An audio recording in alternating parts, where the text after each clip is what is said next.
selamat bertemu kembali ke Kebaktian Online SIB Kaliangau. Jika ini merupakan kali pertama Anda bersama kami sangat mengalu-alukan kedatangan Anda. Kami berharap agar semua jemaat dapat mengikuti sesi ibadah online ini dari awal hingga akhir. Tanpa membuang masa, mari kita bersama-sama menyiapkan diri kita untuk memulakan kebaktian. Selamat berbakti. Shalom, selamat pagi. Sebelum kita melakukan ibadah kita pada pagi ini, mari kita berdoa. Bapa di syurga, terima kasih Tuhan karena penyertaan-Mu sepanjang hidup kami sehingga saat ini Tuhan kami dapat sekali lagi beribadah bersama-sama dalam online. Tuhan, kami ingin menyerahkan ibadah online kami dari permulaan, pertengahan hingga akhir acara ini Tuhan ke dalam tangan-Mu. Biar Engkau yang menguasai mencampur tangan. Juga Tuhan jemaat-Mu ya, jemaat-jemaat-Mu yang akan menyertai ibadah online ini kami serahkan ke dalam tangan-Mu. Juga semua ahli ataupun jemaat yang melayani dalam sesi ini Tuhan, kami serahkan juga ke dalam tangan-Mu Tuhan. Terima kasih Tuhan, kami serahkan semua ini Tuhan ke dalam tangan-Mu. Amin. Mari kita sama-sama lafazkan pengakuan iman rasuli. Aku percaya kepada Allah Bapa yang Maha Kuasa, pencipta langit dan bumi, dan kepada Yesus Kristus anaknya yang tunggal, Tuhan kita, yang dikandung daripada Roh Kudus, dilahirkan oleh anak darah Maria, yang menderita sengsara di bawah pemerintahan Pontius Pilatus, disalibkan, mati dan dikuburkan. Pada hari ketiga, bangkit dari antara orang mati, naik ke surga, duduk di sebelah kanan Allah Bapa yang Maha Kuasa, dan dari sana Dia akan datang kembali dengan kemuliaan untuk mengadili orang yang hidup dan mati. Aku percaya kepada Roh Kudus, gereja yang kudus dan am, persekutuan orang kudus, pengampunan dosa, kebangkitan tubuh, dan kehidupan yang kekal. Amin. Mari jemaat Tuhan, kita puji nama Tuhan, kita bangkit serukan nama Yesus. Kita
Shalom, pembacaan kita pada hari ini terdapat dalam Perjanjian Lama, yaitu Yesaya pasal 2 ayat 17 hingga 22. Tajuk besarnya adalah kedamaian yang kekal. Kesombongan manusia akan dilenyapkan dan keangkuhan manusia akan dimusnahkan. Berhala-berhala akan lenyap sama sekali dan Tuhan saja yang dipermuliakan pada hari itu. Orang akan bersembunyi di dalam gua di bukit-bukit batu atau menggali lubang di tanah untuk melarikan diri daripada kemurkaan Tuhan dan bersembunyi daripada kuasa dan kemuliaannya apabila dia datang untuk mengoncang bumi. Pada hari itu kelak, orang akan membuang berhala yang dibuat daripada perak dan emas, serta meninggalkan semuanya untuk tikus dan kelawar. Apabila Tuhan datang untuk mengoncang bumi, orang akan bersembunyi di dalam lubang dan di dalam gua di bukit-bukit batu untuk melarikan diri daripada kemurkaannya dan bersembunyi daripada kuasa serta kemuliaannya. Oleh itu, jangan percaya kepada manusia fana karena mereka tidak berharga. Seterusnya, perjanjian baru terdapat dalam Yakobus pasal 4 ayat 1 hingga 10. Tajuk besarnya adalah persahabatan dengan dunia. Dari manakah datangnya semua perkelahian dan pertengkaran yang berlaku antara kamu? Semua itu berasal daripada kegairah untuk kesenangan hidup yang sentiasa bertentangan dalam diri kamu. Kamu mengingini sesuatu tetapi tidak mendapatnya, maka kamu mahu membunuh. Kamu sangat menghendaki sesuatu tetapi tidak dapat memperolehnya, maka kamu bertengkar dan berkelahi. Kamu tidak mendapat apa yang kamu ingini karena kamu tidak memintanya daripada Allah. Apabila kamu memintanya, kamu tidak mendapatnya karena tujuan kamu jahat. Apa yang kamu minta itu untuk kesenangan diri sendiri. Kamu orang yang tidak setia. Kamu tahu bahwa orang yang bersahabat dengan dunia menjadi musuh Allah. Oleh itu, sesiapa yang mau bersahabat dengan dunia menjadi musuh Allah. Janganlah anggap ringan ayat Alkitab ini. Roh yang penuh dengan keinginan keras ditempatkan oleh Allah dalam diri kita. Meskipun demikian, rahmat yang diberikan oleh Allah lebih kuat. Itulah sebabnya di dalam Alkitab tertulis, Allah menentang orang sombong, tetapi Dia merahmati orang yang rendah hati. Oleh itu, taatlah kepada Allah, lawanlah iblis, maka iblis akan lari daripada kamu. Hampirilah Allah, dan Allah pun menghampiri kamu. Basuhlah tangan kamu, hai kamu yang berdosa. Sucikanlah hati kamu, hai kamu yang munafik. Hendaklah kamu mengesal, menangis, dan meratap. Hendaklah ketawa kamu menjadi tanggisan, dan kegembiraan kamu menjadi kedukaan. Hendaklah kamu merendahkan diri di hadapan Tuhan, maka Dia akan meninggikan kamu. Sekian pembacaan, sekian terima kasih.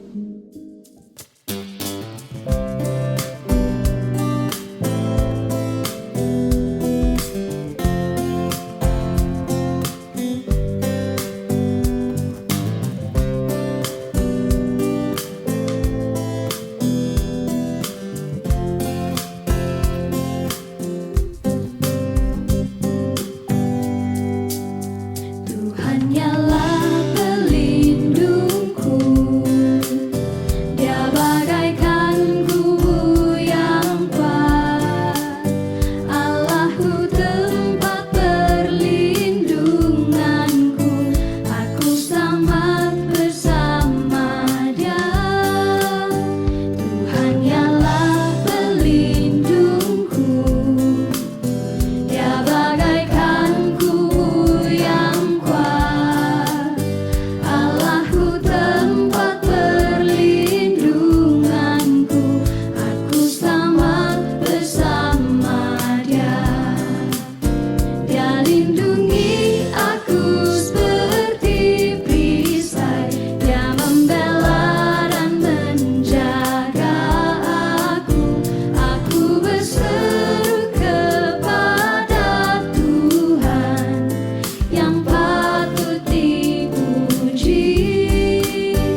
Selamat pagi semua.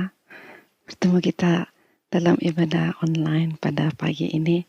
Sebelum kita belajar tentang firman Tuhan pada pagi ini, mari kita berdoa bersama-sama. Bapa di surga, terima kasih Tuhan karena kasih berkat karunia-Mu Tuhan sentiasa menyertai kami. Sebentar kami akan belajar tentang firman-Mu Tuhan. Kami serahkan dari permulaan, pertengahan hingga akhir sesi ini Tuhan. Terima kasih Bapak. Kami serahkan semua ini ke dalam tangan-Mu. Amin. Saya akan membacakan firman Tuhan yang terpetik di dalam Matius 6 ayat 25. Firman Tuhan berbunyi seperti ini. Karena itu aku berkata kepadamu, janganlah khawatir akan hidupmu, akan apa yang hendak kamu makan atau minum, dan janganlah khawatir pula akan tubuhmu, apa yang hendak kamu pakai. Bukankah hidup itu lebih penting daripada makanan, dan tubuh itu lebih penting daripada pakaian? Firman Tuhan ini cukup jelas mengatakan atau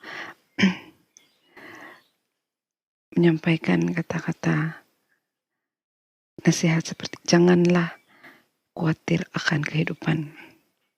Mari kita belajar sedikit tentang istilah ataupun arti khawatir.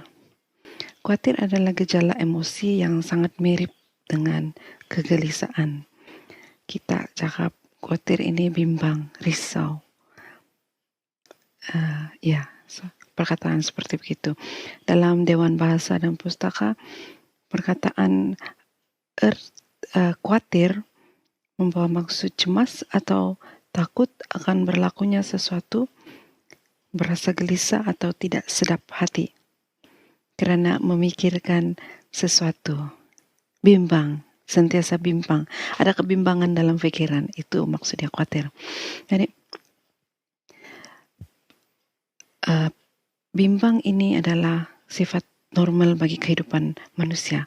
Normal, biasa. Semua manusia akan mengalami keadaan khawatir. Kalau tidak khawatir, tidak ada perasaan, itu bukan manusia. Manusia pasti akan mengalami keadaan khawatir ini. Lebih-lebih lagi dalam keadaan sekarang pandemik, macam-macam situasi yang kita alami, yang kita boleh lihat risau akan kesehatan, takut terjangkit, risau, gelisah tentang ibu bapak yang berada jauh daripada tempat kita, berdekatan dengan kita, tidak boleh bergerak ke daerah lain kan. Risau tentang kehidupan, tentang pendapatan. Kita tidak dapat bekerja, ada yang dibuang kerja, ada yang terpaksa diberhentikan kerja, dan macam-macam. Ini kekhawatiran dalam kehidupan manusia. Jadi tanda-tanda seorang itu khawatir kita tahu, kita boleh lihat. Salah satunya tidak dapat tenang, sentiasa cemas, gelisah, sikit-sikit takut, sikit-sikit gelisah, sikit-sikit telepon, mana sudah kau, di mana sudah? Itu keadaan kegelisahan, contoh situasi lah. Kedua, suka membesar-besarkan kemungkinan yang kecil dalam perbicaraan.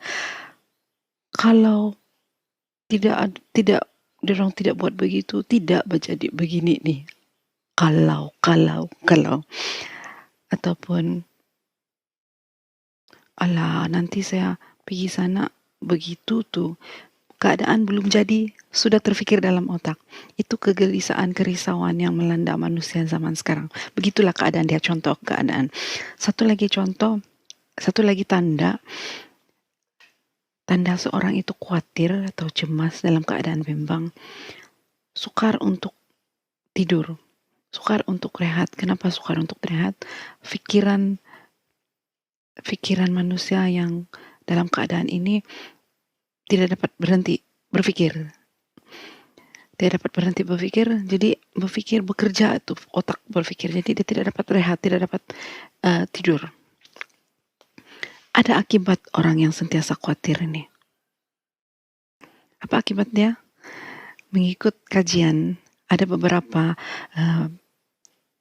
keadaan yang memungkinkan seseorang itu terjadi bila keterlaluan dalam khawatir dalam kehidupan. Prestasi merosot. Salah satunya prestasi merosot. Dulu dia sangat baik dalam pelajaran, tapi bila diselubungi dengan keadaan khawatir, keadaan dia pandai merosot. Kesehatan fisikal merosot. Nah, orang yang cepat khawatir, bimbang, degupan jantung sentiasa cepat, berdegup dengan cepat. Yang berdegup dengan cepat, darah pam dalam salur jantung itu cepat. Nah, itu ada itu bab kesehatan. Dengan lebih terperinci, kamu boleh Google, boleh cek lah. Dia akan mengganggu tekanan darah. Bila cek dalam keadaan cemas, bila pergi cek tekanan darah, bila kamu dalam keadaan cemas, BP akan naik. Selain kesehatan fisik yang merosot, pikiran manusia bisa lumpuh. Ini yang saya katakan, bila keadaan cemas, bila keadaan khawatir seseorang, kadang-kadang kita susah untuk berpikir. Itu otak tidak dapat berjalan, tidak dapat berfungsi dengan baik. Cemas dan macam-macam boleh berlaku. Ini bahaya. Ini dalam keadaan bahaya. Ada banyak lagi keadaan yang boleh mengakibatkan masalah kesehatan seseorang itu merosot akibat khawatir.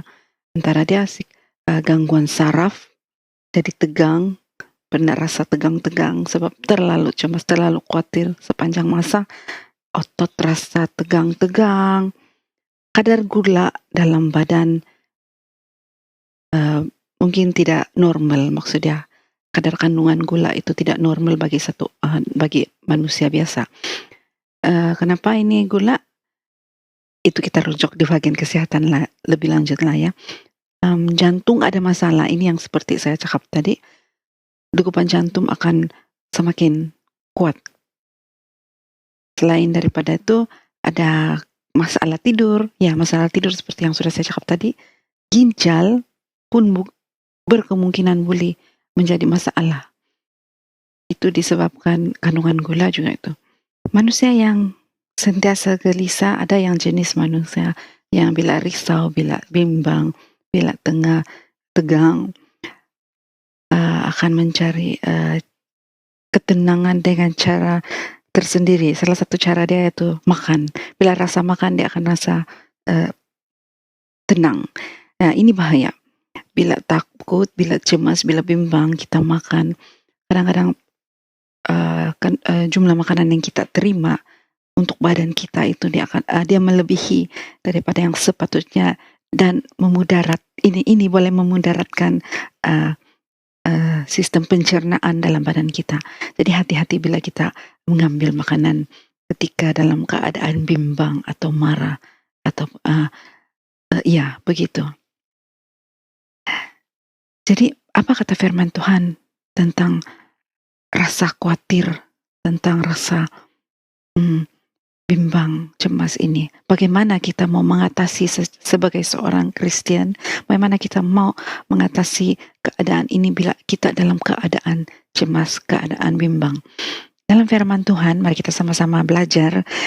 Saya pun mau belajar sebab saya pun mengalami juga keadaan ini once in a while, okay? Oke, dalam Matius pasal 6 ayat 27 berbunyi, siapakah antara kamu yang kerana kekhawatirannya dapat menambah sehasta saja pada jalan hidupnya? Nah, ini kita harus menyadari bahwa kekhawatiran dalam hidup tidak akan memberi sebarang impact positif. Jelas, bila kita khawatir, keadaan jadi tidak stabil, keadaan tidak tenang, keadaan tidak baik. Kita coba bertenang. Kita bertenang dan menyadari bahwa keadaan ini tidak baik untuk saya. Dalam Filipi 4 ayat 6 berbunyi, janganlah hendak kamu khawatir tentang apapun juga. Tetapi nyatakanlah segala keinginanmu kepada Allah dalam doa dan permohonannya dengan ucapan syukur. Nah, dalam keadaan khawatir, satu perkara yang boleh kita lakukan sebagai orang Kristen, berdoa. Berdoalah ketika dalam keadaan yang gelisah, dalam keadaan kita mengalami keadaan gelisah, khawatir, risau. Ini adalah firman Tuhan kepada kita. Tinggalkan rasa khawatir itu, serahkan kepada Tuhan, berdoa. Minta Tuhan ketenangan untuk menghadapi keadaan kerisauan yang tengah kita alami pada masa itu. Ya. Dalam Matius 4 ayat 31, hai orang yang kurang percaya, mengapa engkau bimbang? Nah, firman Tuhan pun berbunyi seperti, mengapa engkau bimbang? Beriman dengan mantap. Berimanlah dengan mantap. Dalam Yesaya 26 ayat 2 hingga 4, yang hatinya teguh, kau jagai dengan damai sejahtera, sebab kepadamulah ia percaya. Percayalah kepada Tuhan selama-lamanya, sebab Tuhan adalah gunung batu yang kekal. Nah, kita percaya dan beriman bahwa Tuhan itu sentiasa ada, walaupun dalam keadaan kita khawatir. Amsal 18 ayat 21. Hidup dan mati dikuasai lidah, siapa suka menggemahkannya akan menuai buahnya. Nah, ini ayat firman Tuhan menegah kita untuk menjauhi, mengarahkan, bukan menegah, tapi menyuruh kita agar menjauhi percakapan penuh khawatir. Nah, yang seperti saya kongsikan awal tadi, kalau saya tidak pergi, mungkin tidak begini. Keadaan belum berlaku, sudah ada dalam pikiran. Jauhi daripada kata-kata seperti ini. Kita belajar, kita manusia tidak sempurna, tapi kita belajar untuk tidak berkata-kata seperti begitu. Memang agak sukar, kadang-kadang di luar daripada kemampuan kita, tapi kita berusaha sebagai orang Kristen. Kita harus berusaha. Nah, dalam 1 Korintus pasal 15 ayat 33. Janganlah kamu sesat. Pergaulan yang buruk merusak kebinasaan yang baik. Nah, ini satu tips yang sangat baik bagi kita orang Kristen. Bergaul dengan orang-orang yang positif, yang baik-baik. Nah, macam mana kita mau tahu orang itu baik? Macam mana orang kita tahu? Kita tidak tahu kalau kita tidak mengenali orang itu dengan lebih dekat, lebih dalam. Jadi kita jauhi keadaan, situasi, ataupun orang-orang yang suka membawang, suka membesar-besarkan kemungkinan, ataupun suka cakap-cakap yang bukan fakta, yang sendiri punya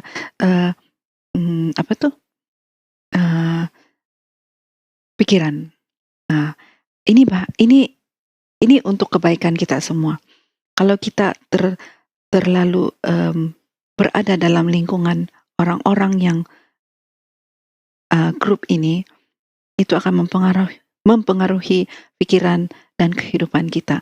Jadi coba kita elakkan daripada golongan-golongan yang beginilah.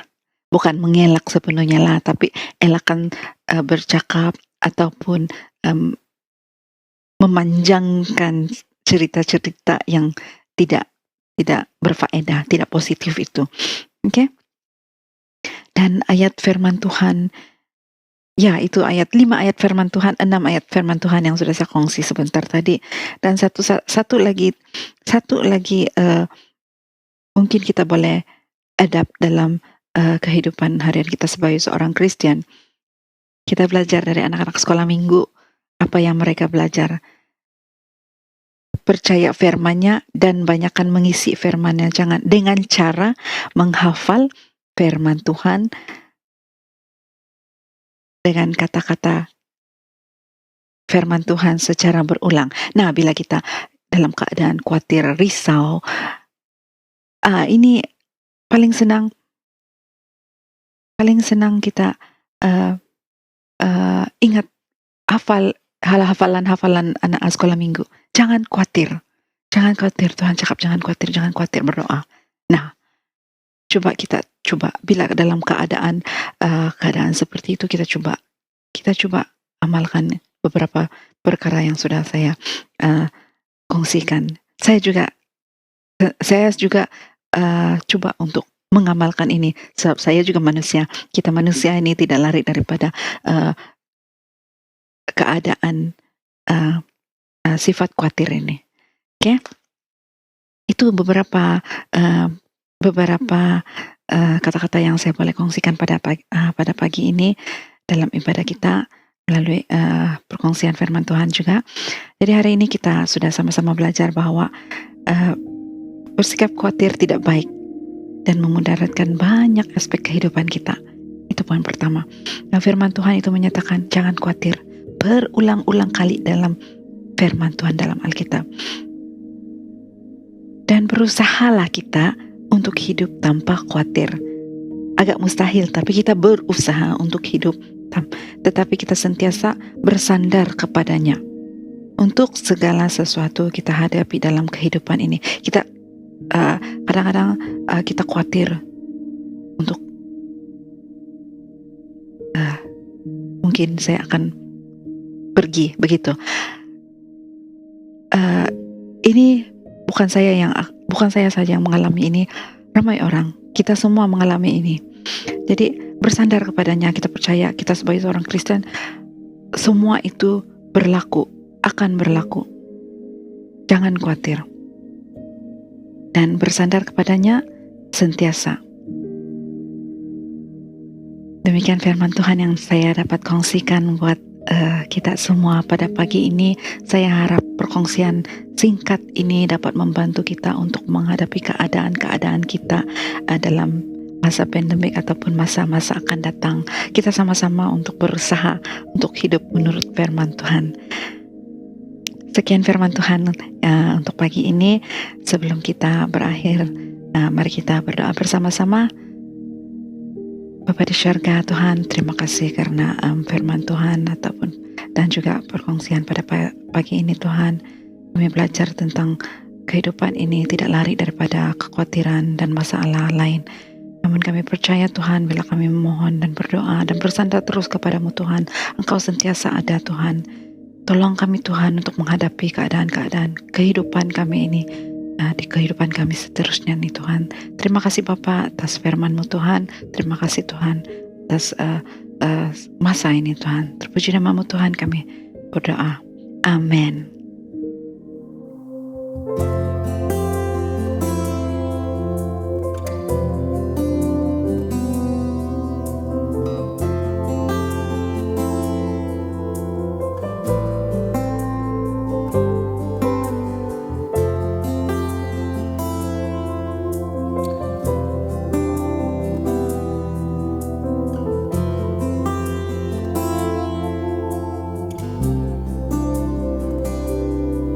Saat ku hancur hati, ku datang padamu. Kau beri kekuatan dan beri penghiburan.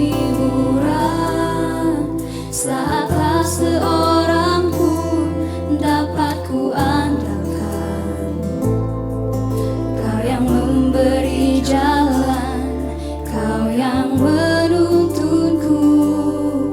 Saat ku tak mengerti dalam hidup ini, namun firman-Mu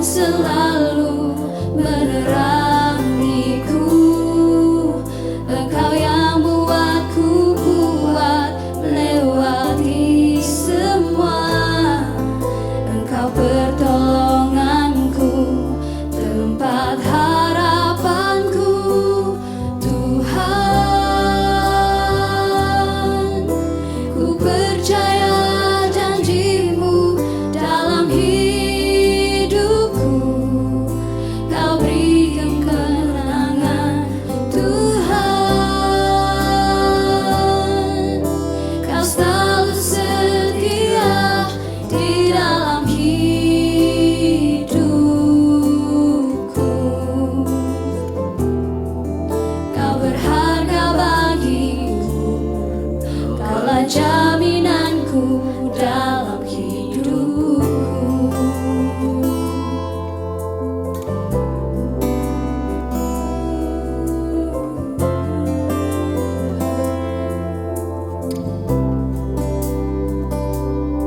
Saat ku tak mengerti dalam hidup ini, namun firman-Mu selalu menerangiku. Engkau yang buatku kuat lewati semua. Engkau pertolonganku, tempat harapanku, Tuhan. Ku percaya janji-Mu dalam hidupku. Kau beri kemenangan, Tuhan. Kau selalu setia di dalam hidupku.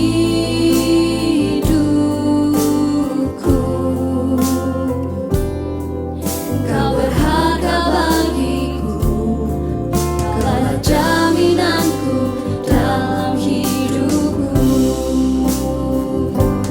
Tuhan, ku percaya janji-Mu dalam hidupku. Kau beri kemenangan, Tuhan. Kau selalu setia di dalam hidupku.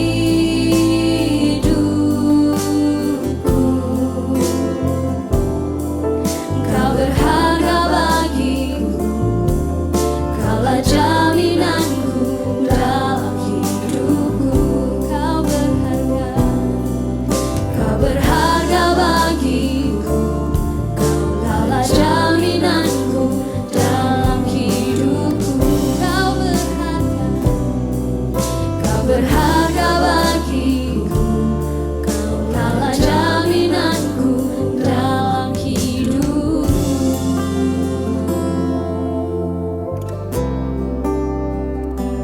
Ku percaya janji-Mu, Tuhan.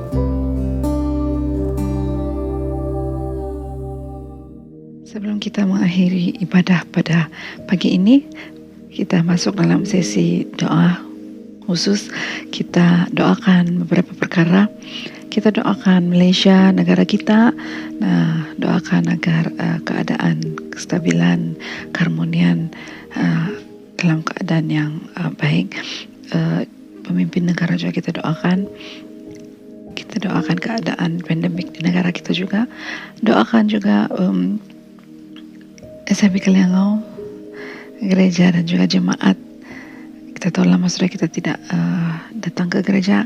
Kita doakan keadaan gereja, kita doakan jemaat, keadaan jemaat dalam kehidupan harian, pekerjaan dan juga kesehatan jemaat-jemaat SIB Kaliangau. Doakan juga anak-anak sekolah minggu. Sudah hampir 2 tahun, hampir 2 tahun tidak masuk ke kelas sekolah minggu. Dan doakan ibu bapak kepada anak-anak sekolah minggu mempunyai kesabaran untuk mendidik anak-anak ini tentang Tuhan Yesus. Dan akhir doa kita doakan pungutan uang persembahan gereja kita sekarang dilaksanakan secara online, yang memudahkan jemaat untuk menyalurkan persembahan, persepuluhan, sumbangan dana dan sebagainya ke dalam akaun ini. Kita doakan uang-uang yang diperoleh ini dapat digunakan untuk kegunaan-kegunaan di gereja. Mari kita berdoa. Bapa di syurga, kami masuk dalam sesi doa khusus pada pagi ini Tuhan. Kami ingin menyerahkan semua bentuk bahan doa yang telah kami nyatakan sebentar tadi Tuhan. Negara kami Tuhan, kami serahkan dalam tangan-Mu, pemimpin-pemimpin negara ini, biar Engkau yang campur tangan dalam keadaan ini Tuhan, pengurusan ataupun kepimpinan negara kami ini. Kami juga serahkan keadaan ekonomi negara dalam keadaan sekarang yang untuk menuju kepada pemulihan negara ini Tuhan. Kami serahkan ke dalam tangan-Mu juga Tuhan. Kami juga serahkan keadaan rakyat yang berbilang kaum ini Tuhan, keharmonian negara ini Tuhan, kami serahkan ke dalam tangan-Mu Tuhan. Biar Engkau campur tangan dalam negara kami Malaysia ini Tuhan. Tuhan, kami juga ingin serahkan gereja SIB Kaliangau dan juga jemaat-Mu Tuhan yang sudah lama tidak beribadah ke dalam gereja ini Tuhan. Kami percaya mereka rindu untuk datang beribadah di gereja. Tapi Tuhan, kami dengan keterbatasan keadaan pandemik ini Tuhan, kami tidak mampu untuk datang ke gereja. Kami serahkan gereja, bangunan, kawasan gereja ke dalam tangan-Mu Tuhan. Engkau yang melindungi, Engkau yang menjaga keadaan gereja dan juga seluruh isi gereja, kawasan gereja ke dalam tangan-Mu Tuhan. Kami juga berdoa Tuhan untuk semua jemaat-Mu Tuhan, biar Engkau lindungi, bungkusi mereka dengan kasih dan juga keselamatan yang daripada-Mu Tuhan, baik dalam bentuk pekerjaan mereka, kehidupan harian mereka, kesehatan mereka Tuhan. Kami serahkan semua itu ke dalam tangan-Mu Bapa. Tuhan, kami juga ingin serahkan khusus untuk anak-anak sekolah minggu, sekolah minggu, khususnya jemaat SIB Kaliangau Tuhan, ke dalam tangan-Mu. Kami mohon Tuhan agar Engkau memberikan hati dan juga kesabaran kepada ibu bapa anak-anak sekolah minggu jemaat-Mu ini Tuhan, untuk mendidik tentang Engkau Bapa di musim-musim pandemik ini Tuhan. Walaupun tidak dapat menghadiri kelas dalam sekolah minggu Tuhan, tapi kami